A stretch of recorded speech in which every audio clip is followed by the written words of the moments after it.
Greetings, my friends. Welcome, welcome, welcome to the Grit and Equity Talks podcast with yours truly, Dr. India White. I am thrilled to be here with you. Happy 4th of July. Happy 4th of July weekend. I hope that you see many fireworks, you get to hang out with friends and family, and that you continue to be gritty even in the holiday season. With that said, I am going to make some announcements. First things first, the Grit and Equity Talks podcast with Dr. India White will be featured on X Factor EDU Network, hosted by Dr. Matthew Joseph. Thank you, Dr. Matthew.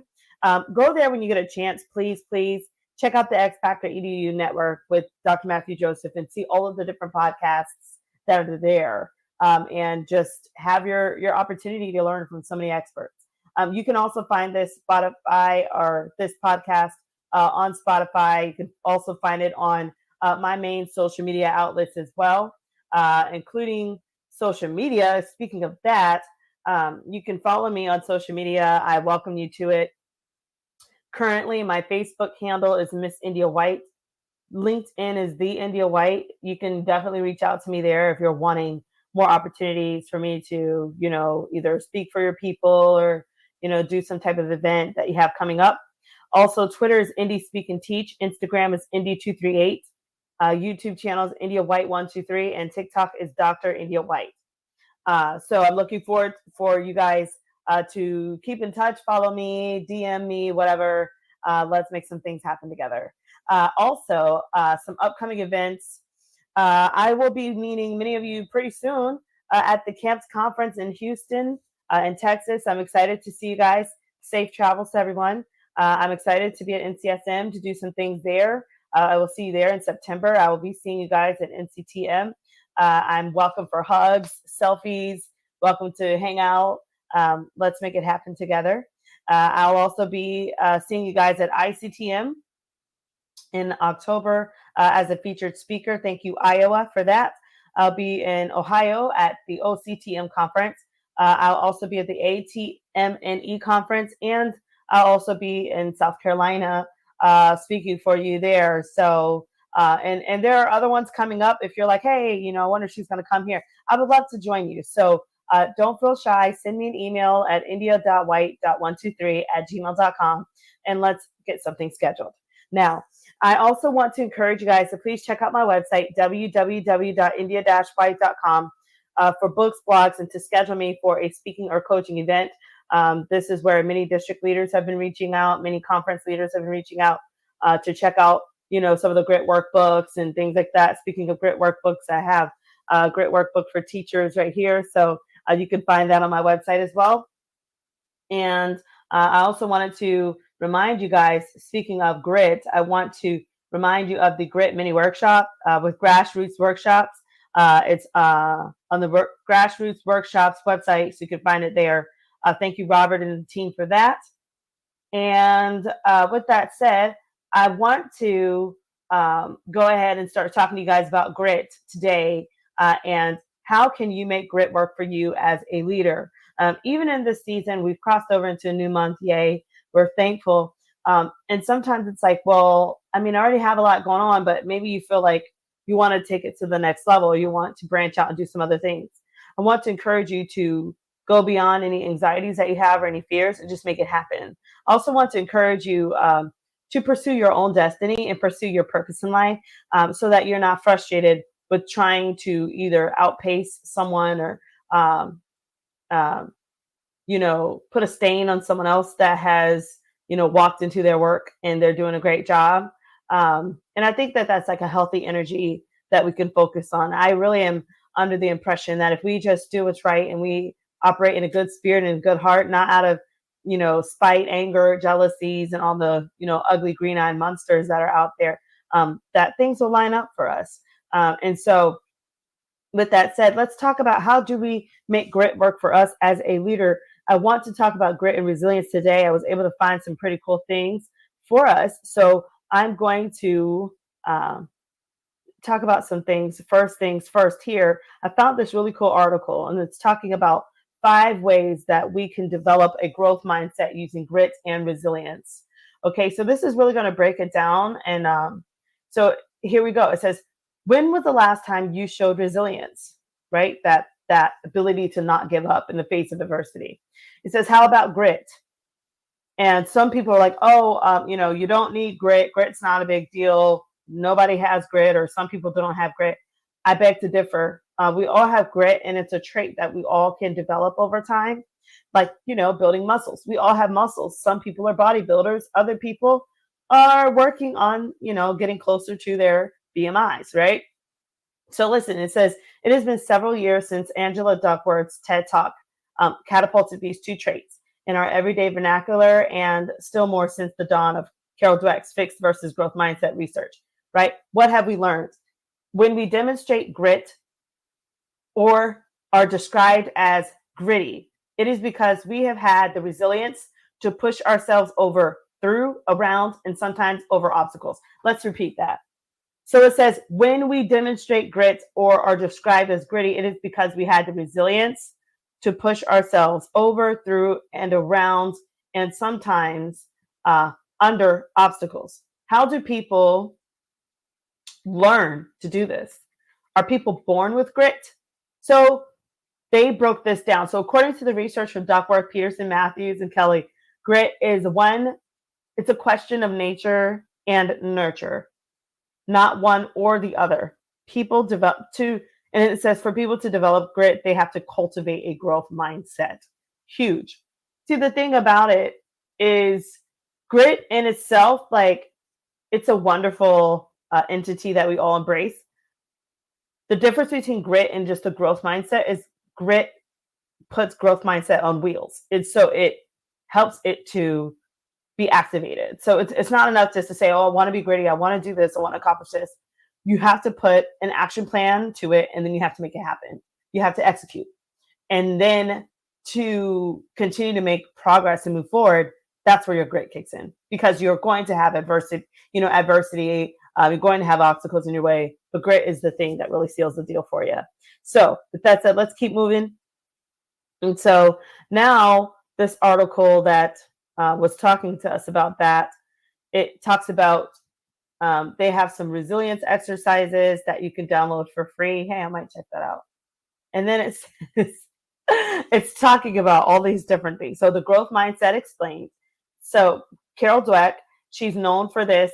And it says here, a fixed mindset is believing that your qualities or someone else's qualities, right, especially in education, are carved in stone, while a growth mindset is the belief that your basic qualities are things that you can cultivate through your efforts. This is very true. And I think that one great example of this is people that learn how to play an instrument, right? So you can say, oh, I can never learn. I used to play saxophone, and I don't think I was as good as someone like my friend Dre Graham, who's amazing, but I tried. And I think that, through grit, I was able to get better and better. I guess I was good enough to play for, UF, go Gators. But, in sixth grade, I'm sure, I was not at the level that I was at, at the University of Florida. And so I say that because it grows over time. It grows with effort. It grows as you invest in your grit levels. It grows. It's just like people that work out, people that lose weight, people that, especially those that are trying to lose weight and they're trying to do it like supernatural way. They're, watching their portion control, cutting back on the coffee, eliminating sugars, breads, all that stuff. And they're just really like going through it and working out too. You've got to work out when you're trying to. And so long story short, you will start seeing the pounds drop. But when you get to about losing about 12, 15 pounds, that's when you really have to, you've got to maintain that level and crank it up a notch so that you can continue to lose the weight. And I'm saying this because I think all of us can relate to this, right? So that takes grit, and that takes having a growth mindset. See, a growth mindset says, yeah, I'm going to lose those 15 pounds. Grit says, here's the plan as to how I'm going to lose those 15 pounds starting now. Like, you see, with a growth mindset, it's awesome. It's great, but you're not moving. Like, you've got to move. You've got to activate it. You've got to put a plan behind it. And that only happens as you're activating grit. So those are some examples. Even when you're learning how to, learning how to sew, learning how to, you start sewing little pillows and buttons to sewing like entire wardrobes, learning how to um, crochet and things like that. People that crochet, they start out crocheting like a little square or something, and then they're doing like these massive quilts. One little girl, she was like 18. She just crocheted her whole prom dress. Come on, y'all. Now, that didn't happen with her just saying, oh, give me the crochet needle and some yarn and let me. No, it took practice. It takes grit. I'm sure she was tired. I'm sure she was like, oh, do I really have to do this? I mean, I could just go and buy a dress from the mall, right? But grit kicked in and she decided to harness that grit, tap into her grit, keep it going. She bought the yarn and she made her dress. She made it in a set amount of time so that she was able to wear that dress on time at prom. And now she gets to enjoy the rewards. And so her grit paid off. So with that said, let's keep it moving. Let's go into more of this awesome article. I really think this is a good read. And so it says here, the experiences of these mindsets is on a continuum. It is not possible to always operate from one to the other. So, for example, you might have a fixed or growth perspective about your math ability. Ooh. Maybe you think you are horrible with numbers because they do not come natural to you. In your mind, you either get math or you don't. Now that is the elephant in the room, right? Some students, it's like, oh yeah, they just get it. They just look at it and get it. Other students, maybe not. Maybe they're like, the way I was when I was growing up and learning. I would study for 3 hours just to pull out a C. You know what I mean? I've never thought that I would be able to, really ace math. And, I did not have much representation in the math textbooks. I don't think I had any diverse math textbook authors. So I didn't have any relevance. And some of the math examples were culturally just not on the playing field of my life. They could not talk to me about my particular experiences. That's why I love stuff like culturally relevant math tasks by Dr. Shelley Jones and Dr. Lou Matthews and other Yolanda and just the work that they've done. Check that book out when you get a chance, Culturally Relevant Math Tasks. I definitely endorse that. I approve. I think that helps to put a cultural spin on things. And so, sometimes not having that relevance, it did put a barrier in my understanding. And honestly, sometimes, when you would come to the classroom and your teacher, if your teacher is of a different ethnicity than you, there is an intimidation factor. There is a factor of, does this teacher, like have my best interest at hand? Again, does this teacher have my best interest at hand? And if a student is not necessarily convinced of that, then there is some anxiety that they face and they might have some guards up.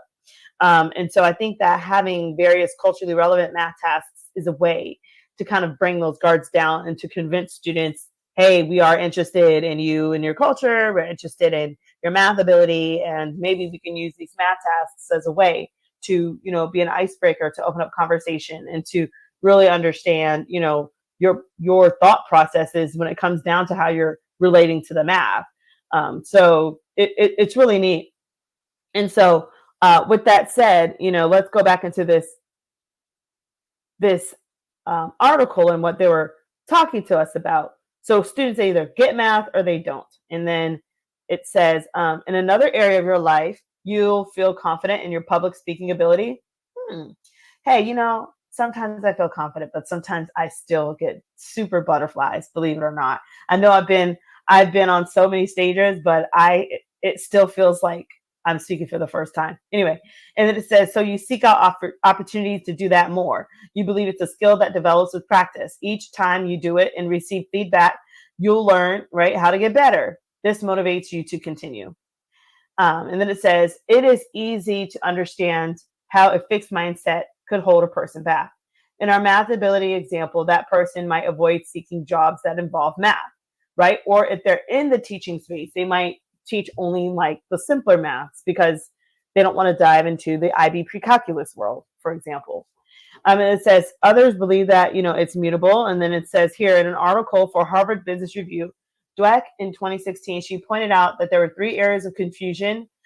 First, people mix up open-mindedness and positivity with having a growth mindset, believing that they have always had a growth mindset and therefore always will. Right. That is a myth, because you can start out being very negative, pessimistic, and you can learn how to change your thought process and your perspectives, right?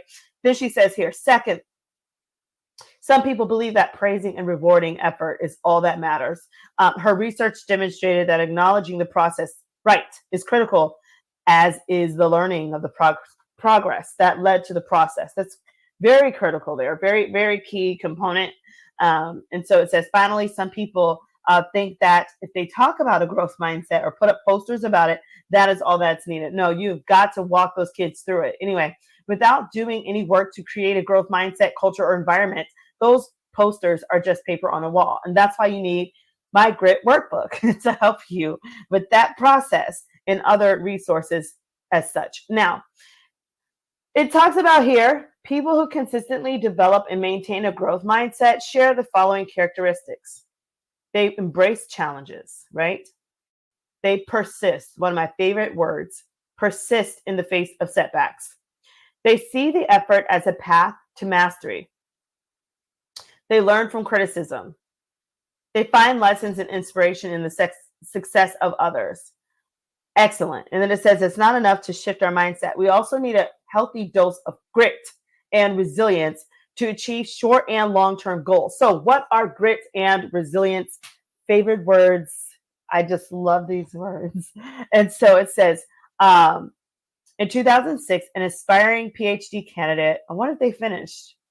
Okay, it says, was fascinated with the idea that some people seem to be grittier than others. In her exploration started after deciding to become a seventh grade math teacher. Oh, that's fun, right? She noticed that some students appeared to have the ability to tackle long-term challenges better than others, regardless of IQ scores. Sounds like Dweck, right? I'm at Duckworth, sorry. It says you probably have heard of Angela Lee Duckworth and her work on grit and resilience. And so there's her 2013 TED Talk. Okay, that's it. So it was Duckworth. And yes, she did finish. She's amazing. All right, now it says she defined grit as the tendency to sustain interest and effort toward very long-term goals. Now, some people are like, kids don't have grit. My kids don't have grit, or my students don't have grit. I've heard this. I don't have grit. The thing is, there has to be an interest. If you cannot cultivate grit in a student, they're not interested. You got to keep it real, y'all. Listen, especially in education, you would be amazed what students are really interested in. There's like this underground culture of students that it's almost like teachers are left out of that bubble. And unless you really get to know your kids, they might let you in. And once they let you in, then you can start relating to them and those interests. And that is where the magic, the spice happens in your classroom. I can remember one time, like my class was cool, but it still felt very teachery, very traditional standard, like mid, as this generation would say. And so I was like, I really want to take it to the next level, but there's like these walls up. And it wasn't like rude walls, like we don't want to get to know you. It was just like, you're cool, but you're not that cool. Like, and I'm like, what am I doing to not get on the really cool level? Like, so I started to get to know my kids. And so I asked them about like music. And I said, guys, because like I would always play music in my classroom. I play, Johann Sebastian Bach. He's like my favorite. I play Enya.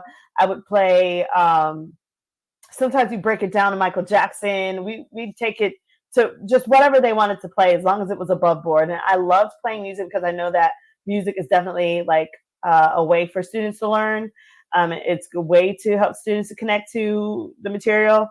And to even loosen up in the class. And so one day I was like, well, guys, you always listen to my songs. And it's so funny because like they would love my songs. And sometimes Sometimes we play Michael Jackson's Don't Stop Till You Get Enough. And I'd have these seniors that were like football players starting out and busting out these high notes of Michael Jackson. It was the funnest time. Anyway, oh my gosh. And so I remember one time I asked the students, I said, okay, you guys have been great. What song do you guys want me to play for you? I'll be your DJ. Y'all, you would be amazed. Some of the songs they listed. And I told them, I said, listen, I want to hear it and I will let us play it in the class. I said, but no cursing, nothing. I just want to hear. And I said, give me 2 or 3 titles in the whole class. They had like 2 or 3 main ones that it's like everybody knew. I had no idea. I had no idea of these people. And so I was like, okay. And they were like, like, because they knew, right? And so I'm like, okay. So I put it on, and y'all, I was like, when I heard the song, I was like, I would have never, I mean, this was like an honors class, wonderful kids. You just would have never thought that they would have taken interest or that they would be just so into it, The entire class, I'm talking kids that were seen as like dorks, kids that were super popular, kids that were just whatever. All of those kids just, I mean, roared in singing the song. And I was taken aback, like, oh, this is what I've been missing out on. And so I made a deal. And I told them, I said, okay, if you guys can, work well on the warm-ups, and if you guys get, everybody gets about an 80% proficiency on this next quiz, I'll let y'all have it. I'll let you play it or whatever. You would be amazed at how those students turned around for me. I'm telling you, I am telling you, it grew my relationships with my kids exponentially. Guards came down. Kids started opening up about stuff. I mean, it was beautiful. And the kids became gritty because there was that cultural connection. There was that connection of she really wants to know us. And she really wants us to be culturally relevant. And she is into our interests. Kids don't care about our interests like that, right? They don't care that we go, shopping or go to the beach or or we're on a keto diet. They don't care about any of that. They have their own interests, and they haven't. It's like this underground, I'm telling you, culture among students. And if we can get that down, then that will help us to really connect with our students. So I do want to encourage you guys to do what you can as leaders to connect with students and to tap into the interests so that you can become a gritty leader and make grit work for you as you're helping students. Now, ways that we could develop grit. So they have some real life examples first. So real life examples of grit. Here are a few. You're in your first year on a wrestling team and you're learning about the sport. Every time you attend to a tournament, you lose matches. So rather than quitting, you return to every drill practice and you go to the next tournament. So that is grit. The next one, you are learning a difficult piece of music. It has complicated finger movements and are considered average musician are considered an average musician by your instructors. Many of your peers perform, like Dre, with more grace and confidence than you. Instead of giving up, you practice daily. You are deliberate in your efforts. Over several weeks, your finger movements become increasingly more fluid as you practice. And when you're playing like saxophone and things, that like it reminds you of like when you're trying to develop that vibrato and play with a vibrato. It's an art to have. I tell you, it takes grit for sure. A lot of busted lips, lots of practice. But anyway, and then this next one here, let's look at this one. It says you've always wanted to learn another language, right? And then it says, but you believe you're too old and it will take too long to become fluent. You see a language course promoting fluency in 3 months, and it's geared towards people who aren't natural language learners. You think this might work, so you join the program. You become involved in an active online group, completing the lessons and posting for others to review. The end of course challenge is to have a 15-minute conversation in your target audience. On the final 3 months study, you post your video. That takes a lot of grit, and that's amazing. And so those are some ways, but now let's look into some actual tangible ways that we can take away from this. So it says here, 10 ways that we can develop grit and resilience. We've got to understand, how do we do this? So it says building grit and resilience. It varies from person to person, and it's influenced by our culture. And still, the APA, it offers 10 ways to build resilience that just about anyone can do. So it says, if you're not a social person, becoming more social can help.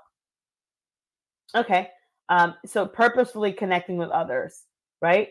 And sometimes you have to be honest and just ask people, like, hey, I like what you're doing. And I feel like, we can do some things together. You're an asset. And I think that it would be great, or I would love to come alongside you and learn, or, support, and, vibe it out. And if there's opportunity, go for it. If there's not, keep knocking. All right. The next one, get control over how you respond to the adverse events that you've experienced. Okay. And then it says the Greek philosopher says, I don't want to butcher his name. It says they get credit for saying the only constant in life is change. Get used to it. Sometimes a goal needs to be abandoned because it is no longer attainable. The inability to accept things that we cannot change is a futile pursuit. That's so powerful. We have to get used to change, and we have to get rid of fear and stop feeling that because change has presented itself, that something's going to go wrong. Change could actually help catapult you to that next level.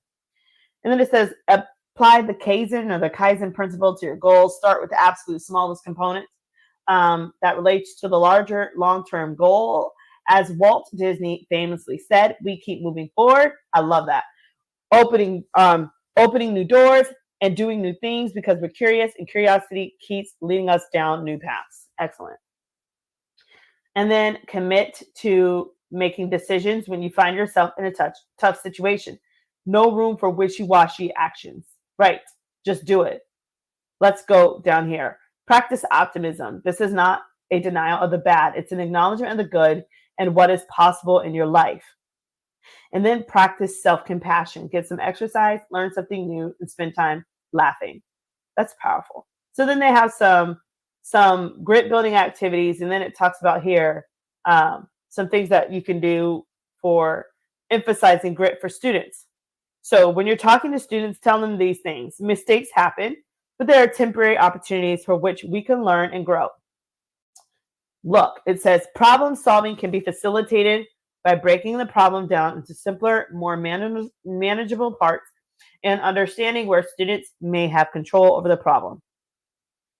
When you're developing grit in students, have timely, detailed feedback, right? That's important and it's useful.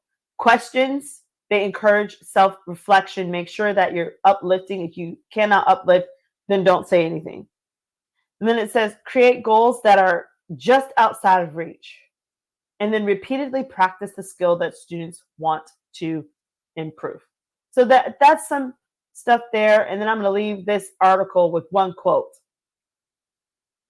Resilience is accepting your new reality, even if it's less good than the one you had before. That's pretty powerful. And I think that, there's so much that we can learn there from reading that. And I want to just kind of encourage all of you to just do what you can to make grit work for you. Some takeaways so far is definitely continuing to move forward and to understand that grit mindset. The myth of it is that, you're either someone that can do math or someone that can't. No, you can actually develop those traits. And that, another myth is that, oh, that person's just always positive. So, and then this person is just always negative because they were born that way. No, you can change from being a pessimistic, outlook type of person, having a pessimistic perception, to being optimistic. I'm going to tell you, when I was going through homelessness and after my brother passed away, I was 16. And every day it was a struggle to be positive. I had to read the book, The Power of Speaking Positive, because every day I woke up, I could find 10 things right away, boom, that were negative. I would just speak death and speak negative. because that was like my surroundings. It was like I'm like sitting here bumming out, feeling like like I don't matter. Woe is me. Life is horrible. Why am I here? And I finally said, I'm going to find the good in everything. I'm going to be thankful for my health. I'm going to be thankful for the clean air and the clean water I get to drink. I'm going to be thankful that I can walk outside and see nice houses, nice stores. I can meet people that are nice. Um, I'm free here in the United States of America.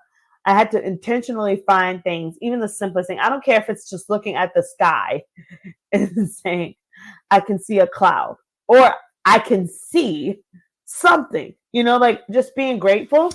And then, of course, working on taking that gratefulness and expanding it into other areas. And that's what really was able to help me. So I want to encourage you that as you're making great work for you, to also keep that optimism and just know that it's worth it and it's going to pay off for you.